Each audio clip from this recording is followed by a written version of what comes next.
Bonjour, je suis Julien, votre professeur de français. Dans cette unité 3, je vais maintenant vous parler du verbe impersonnel « il y a ». « Il y a » est un verbe impersonnel et l'infinitif de ce verbe est « y avoir ». Et sa forme négative est « il n'y a pas ». Il y a accompagne en règle générale un substantif. Nous allons voir deux exemples. Un exemple à la forme affirmative et un exemple à la forme négative. À la forme affirmative, nous aurons l'exemple suivant. Il y a un chien dans le jardin.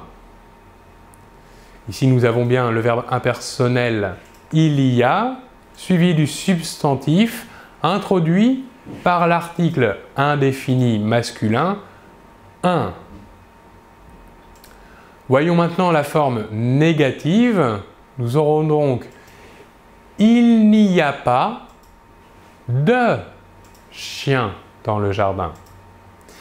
Ici, nous voyons bien que « il y a » à la forme négative se transforme en « il n'y a pas » avec la première partie de la négation « ne » qui ici se transforme en « n » car « y » est considéré comme une voyelle et la deuxième partie de la négation « pas » qui lui est placée après le verbe.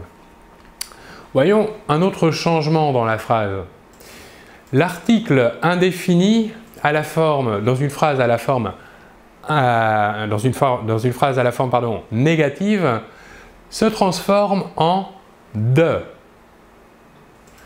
Donc, l'exemple de la forme affirmative « il y a un chien dans le jardin » va se transformer dans « il n'y a pas de chien dans le jardin ».